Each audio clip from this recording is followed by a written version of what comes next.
This is what it is about for pacing. It's about working out which things work for you and then putting them all together so that you have like a mishmash of pacing tools which all function together to help you stay under your energy envelope and not into crash territory. Hey folks, it's Finn. Welcome back, lovely people. Thank you so much for tuning in to another video. So today I want to talk about pacing and have a bit of a catch up about where I'm at with my pacing techniques. I've shared about this in a few videos now. I've shared the process of learning what pacing is, putting it into practice, trying different methods that work for me.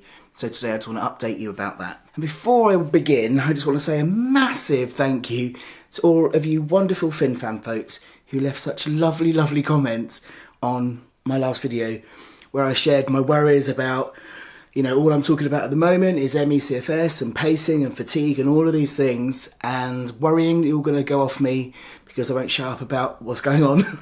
And you're being so lovely and saying that you're here for me, whatever I talk about. So I'm very, very grateful. Thank you. Now, if you are new, a very massive welcome. It's lovely to have you here. So thanks for tuning in. If you don't know what I'm talking about, I have recently been diagnosed with CFS, and one of the ways that you manage this is with pacing. Now, the concept is, with anything like CFS or any other energy limiting conditions, for example, long COVID, we only have a certain amount of energy each day, and if we use too much, more than we've got, we cause a crash called post-exertional malaise or post-exertional symptom exacerbation. So the main idea with pacing really is just to be really mindful of your time. So I've spent lots of time tracking what I do and then working out how much I can do per day without crashing and so on. So once you've worked out how much you can do each day without making yourself worse, you stay within that and using lots of rest periods, whatever you do, doing it slowly, switching between different types of tasks, whether it's active or cognitive, so that you're not stressing your system. So I'm getting much better at understanding this concept now and employing it. Getting better, not quite perfect. One of the most helpful things I found recently, which I shared a few videos back, was pacing using a heart rate monitor to stay under my anaerobic threshold, because it's seen in studies of people who have ME that the cells that make energy aren't functioning properly, and so we hit exertion much easier than anyone else. So the idea is to stay under, for me, 102 beats a minute. Then if I do that, I avoid a crash. Fingers crossed. And yep, it has been absolutely amazing for me, because using this, I've now had far less crashes, and when I do crash, I'm having very mini crashes, like a day or two, and I can pull myself out of them much easier. So this is definitely helping, but there's always a but. There was I thinking, oh, I've cracked this now, and you might have seen that I've done some videos where I'm walking, and what I do now when I walk is walk very, very slowly. It's gonna be a long, long walk, so that I stay under that anaerobic threshold, because for me, my heart rate can go from 70 beats a minute to 130 really quickly. So I've learnt to walk slowly. So with this heart rate thing, walking slowly, having a rest whenever the alarm goes off, has really, really helped. But I soon realised I was still crashing. Okay, it hadn't got rid of all the crashes, and I had a sudden realisation of course it isn't going to get rid of every crash, because it's not just about physical energy, is it? Using my anaerobic threshold is great when I'm moving, because it goes off, it buzzes, it tells me to sit down. That's more obvious. But what isn't so obvious is the other energy using tasks that we often don't think about as energy. Thinking, reading, writing, watching television.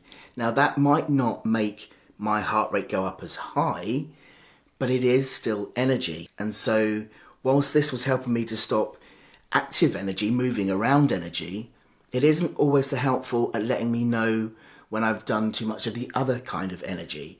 So I still need to use other pacing techniques to do that.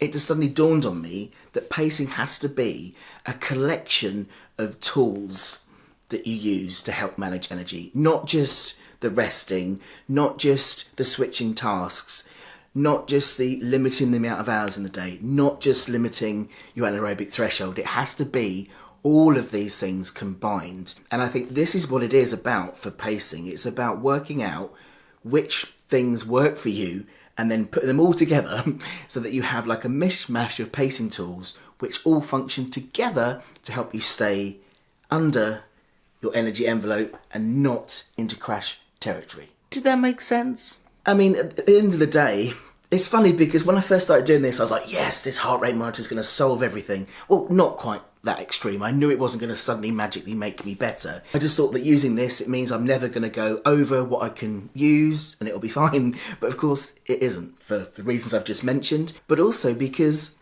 any energy is energy, even if it's not over my anaerobic threshold, it's still energy, isn't it? So even if I'm moving slowly, it's still energy. And I hadn't really thought about that either. This is really about stopping post-exertional malaise. Do you see what I mean? So if I go over my anaerobic threshold, then I risk going into post-exertional malaise. So this is probably the best thing to use to stop me when I'm active going into post-exertional malaise. But anything under my anaerobic threshold is still energy. So there's two bits of fatigue going on here, isn't there? There's the everyday fatigue that you have when you've got CFS, that's just like a level that's always there. And then you've got the god-awful fatigue of post-exertional malaise when you've done too much and you have a crash. So it's about balancing both bits of these fatigue. So the more I stay under my threshold, the less I'll crash and I can just stay at a normal, because it's just, let's face it, it's not normal to be exhausted all the time, but at a level that's just normal fatigue rather than post-exertional malaise fatigue. Oh my goodness, am I making any sense, or is this just a complete, I can't even say it, complete Finn waffle? So, shall we try to sum this up? Okay, so in terms of reviewing this heart rate anaerobic threshold monitoring, yep, absolutely stand by what I said. It's a fantastic method to use, but in support of pacing, because I've realised the two limitations of it are that it is only going to tell me when it's active energy, when I'm actually moving. It's not likely to tell me very much when I'm just doing cognitive tasks. And it's also really mainly about, so it seems for me, avoiding post-exertional malaise, which is great, but I still need to think about all the other energy I use that might not spike my heart rate, but is still energy.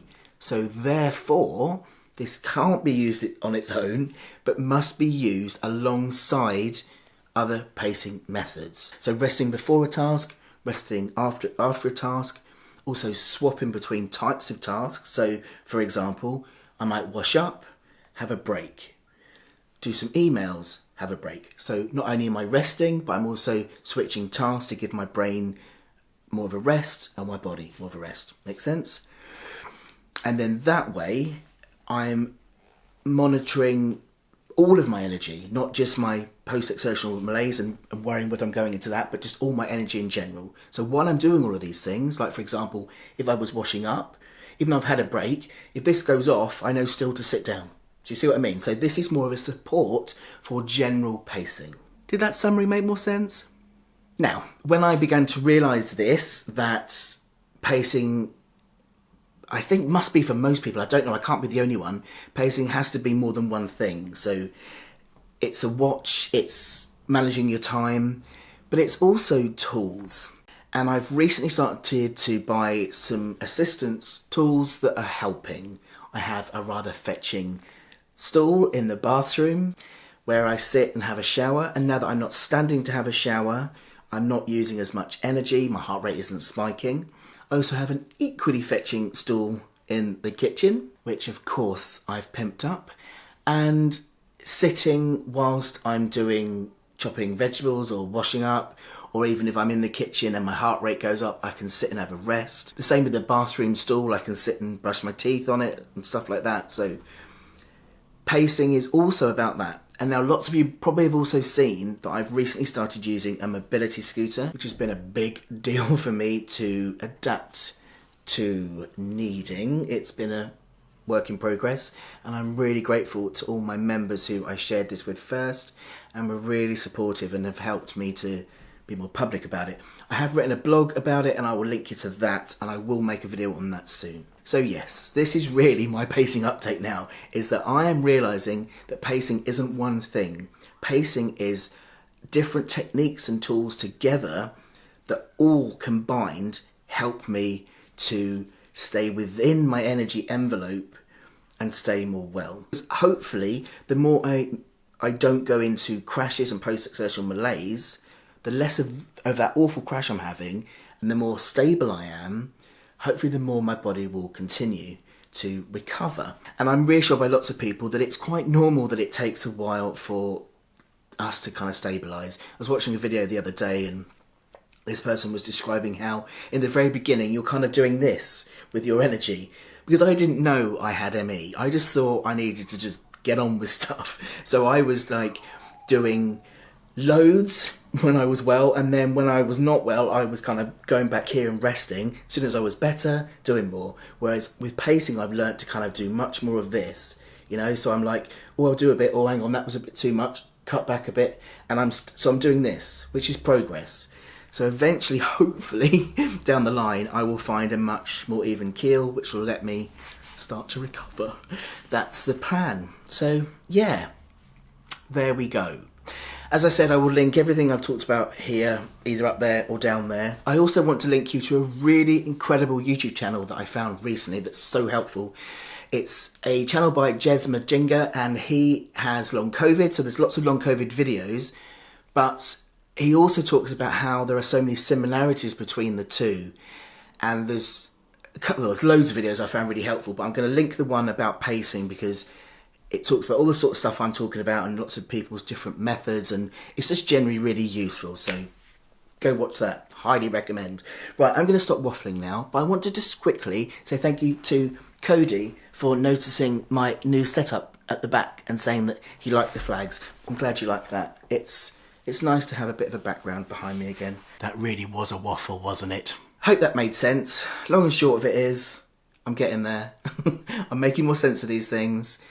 I'm finding better ways to help myself. It's okay.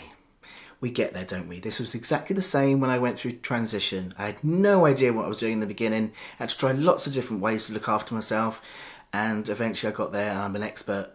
But now, at the moment, I'm in the beginning. So don't take anything I say as truth because it's just my process as I'm learning. Just like when I came out as trans, I got loads of things wrong. I said loads of words wrong. I just did things wrong and then later said sorry. It's going to be the same with this. I'm learning. So it might be in a few videos time I'm like, I shouldn't have said that. Don't do that. So thank you for sharing my process with me as I work this out. Thanks for watching, folks. Take care of yourselves and I will see you soon.